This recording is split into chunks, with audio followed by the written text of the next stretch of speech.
इस वीडियो में हम बात करने वाले हैं कि बहुत सारे स्टूडेंट का जो स्कॉलरशिप का स्टेटस है वो जो है गड़बड़ दिखा रहा है।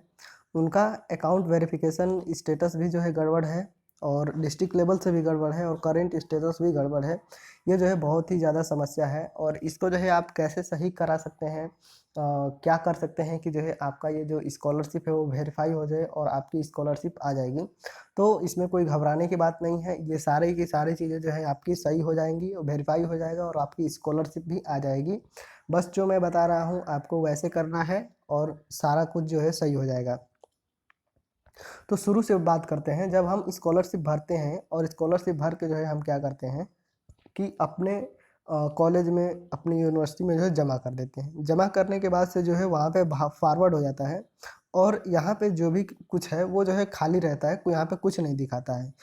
थोड़ी दिन बाद क्या होता है, अपडेट आता है। अपडेट आने के बाद से जो है आपका जो भी दिक्कत रहता है वो दिखाने लगेगा।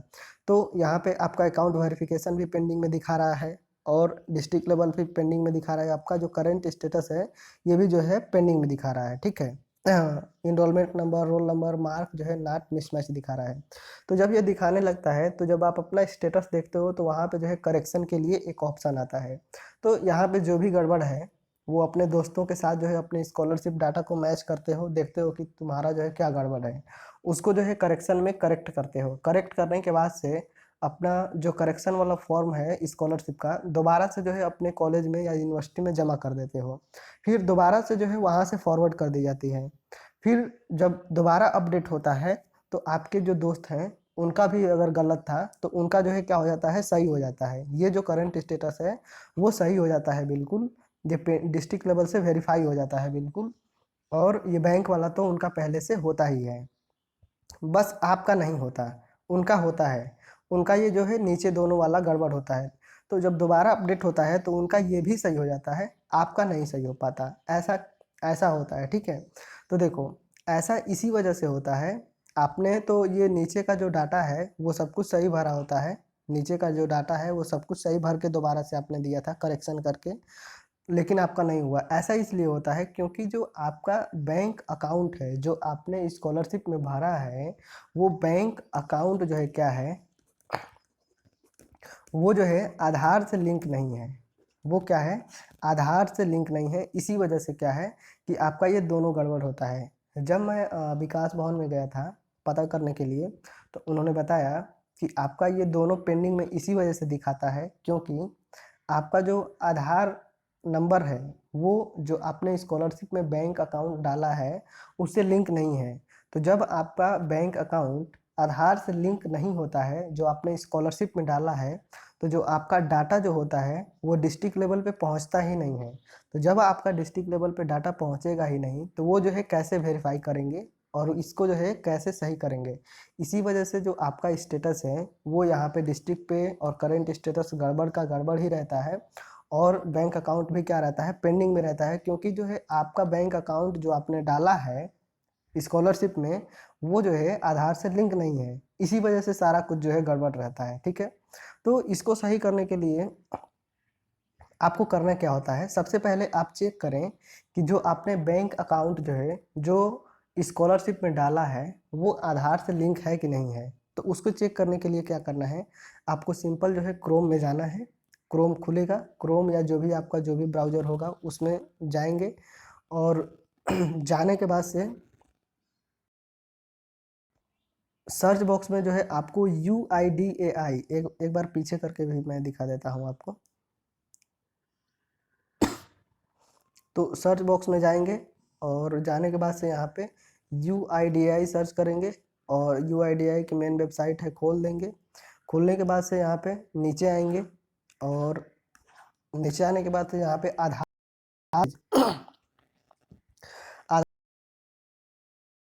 आने के बाद से यहाँ पे जैसे दिखा रहा है आधार वेरिफिकेशन, रिट्राइव जनरेट VID, फिर ऑफलाइन आधार, आप आधार लिंकिंग स्टेटस, आधार बैंक लिंकिंग स्टेटस। तो आपका जो है आधार बैंक अकाउंट से लिंक है कि नहीं है या कौन सा बैंक अकाउंट जो है आधार से लिंक है, यहाँ पे क्लिक करेंगे और क्लिक करने के बाद से जो है यहाँ पे आपको दिखाने लगेगा, दिखाएगा नहीं, यहाँ पे आएगा। इसमें आपको आधार नंबर डालना है अपना और यहाँ पे ये दिखा रहा है, यहाँ पे कैप्चा कोड एक रहता है, उसको इसमें फिल करना है और फिल करने के बाद से यहाँ पे सेंड ओटीपी कर देना है। करने के बाद से आपका जो भी मोबाइल नंबर आधार से लिंक होगा उस पर एक ओटीपी जाएगा। फिर यहाँ पे नीचे एक बॉक्स बन के आ जाएगा, उसमें ओटीपी भर के और एंटर ओटीपी पे क्लिक कर देंगे तो आपको जो है दिखाने लगेगा कि आपका जो है कौन सा बैंक अकाउंट जो है आधार से लिंक है। तो वो जो है कैसा दिखाएगा, वो जो है मैं आपको दिखाता हूँ कैसा दिखाएगा। तो वो जो है कुछ ऐसा दिखाएगा, ऐसा जब वो दिखाएगा तो कुछ ऐसा दिखाएगा। यहाँ पे आधार नंबर आपका दिया रहेगा, बैंक लिंकिंग स्टेटस यहाँ पे अगर आपका जुड़ा रहेगा तो यहाँ पे एक्टिव दिखाएगा। मेरा क्या दिखा रहा है यहाँ पे इनएक्टिव, तो वो क्या होगा इनएक्टिव, एक्टिव होगा, ठीक है ना, एक्टिव होगा। और यहाँ पे डेट दिखाएगा कि किस डेट से वो क्या है एक्टिव है, और यहाँ पे आपका जो है बैंक अकाउंट दिखाएगा कि आपका बैंक अकाउंट कौन सा है, कौन सा बैंक है वो एक्टिव है, ठीक है। तो यहाँ पे जब आप देखोगे तो जब जब मतलब जो बैंक अकाउंट आपने स्कॉलरशिप में डाली थी, अगर वो बैंक अकाउंट वहाँ पे नहीं दिखा रहा है, और डेफिनेटली नहीं दिखाएगा, अगर आपका ये तीनों गड़बड़ है तो वो नहीं ही दिखाएगा, कोई दूसरा बैंक होगा वो जो है आपका आधार से लिंक होगा, इसी वजह से गड़बड़ है। तो आपको करना क्या है, आपको सबसे पहले जो वहाँ पे दूसरा वाला जो बैंक है जो एक्टिव है जो आधार से लिंक है, उसको सबसे पहले आप करा दोगे डी सीडिंग। डी सीडिंग का मतलब होता है उसको, जो बैंक अकाउंट है, जो दूसरा वाला बैंक अकाउंट आपके आधार से लिंक है उसमें से आपका आधार है उसको हटा दोगे। तो आधार को हटाने को, बैंक से आधार को हटाने को क्या कहते हैं, डी सीडिंग। तो डी सीडिंग करवा दोगे तो वहाँ पे जो है इनएक्टिव दिखाने लगेगा। क्या दिखाने लगेगा, इनएक्टिव। जब वो इनएक्टिव हो जाएगा, होने के बाद से जो अपने स्कॉलरशिप में अपना बैंक अकाउंट डाला है उस वाले ब्रांच में जाके और वहाँ पे बोलना है हमको आधार सीडिंग कराना है, या बोलना है हमको आधार मैपिंग कराना है, या बोलना है हमको कि बैंक खाते को जो है आधार से लिंक करना है। तो जब आप बोलोगे तो वो जो है आपका ई केवाईसी जनरेट करेंगे, आपका फिंगरप्रिंट लेंगे, उसके जरिए ई केवाईसी जनरेट करेंगे। ई केवाईसी जनरेट करने के बाद से वो जो है वहाँ से आपके बैंक खाते को जो आपने स्कॉलरशिप में डाला था उसको आधार से लिंक कर देंगे। तो जैसे ही आप देखोगे ना आपका ई केवाईसी जनरेट करके, और बैंक मैनेजर जब आपका जो है आधार को लिंक कर देगा बैंक अकाउंट से, उसी दिन हो सकता है या उसके अगले दिन हो सकता है, आपका ये जो डिस्ट्रिक्ट लेवल से जो पेंडिंग दिखा रहा था और करेंट स्टेटस जो है गड़बड़ दिखा रहा था, वो दोनों क्या हो जाएगा, सही हो जाएगा।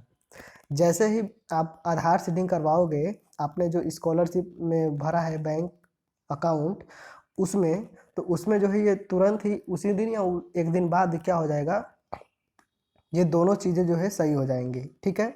और सही होने के बाद से ये जो रिस्पॉन्स पेंडिंग दिखा रहा था बैंक वाला, तो आपने दूसरे खाते से डिसीडिंग करवा दिया है और अपने नए वाले खाते में क्या करा दिया है, आधार सीडिंग करा दिया है। तो ये भी जो है एक दो दिन के बाद जब अपडेट होगा तो ये भी क्या हो जाएगा, वेरीफाई हो जाएगा। तो आपकी सारी चीज़ें क्या हो जाएंगी, वेरीफाई हो जाएगी, और सारा कुछ जो है करेक्ट हो जाएगा, और आपकी जो स्कॉलरशिप है वो आ जाएगी। तो यहाँ पे देखो ये जो स्टेटस है ये मेरा स्टेटस दिखा रहा है, ठीक है ना। और देखो 19/1/2022, और इसके बाद से ये जो है रिस्पॉन्स पेंडिंग दिखा रहा है। और मैं आपको अपना वेरिफिकेशन वाला स्टेटस दिखाता हूँ। यहाँ पे देखो, यहाँ पे क्या दिखा रहा है, सारा कुछ जो है वेरीफाई दिखा रहा है, verified and recommended by district scholarship committee.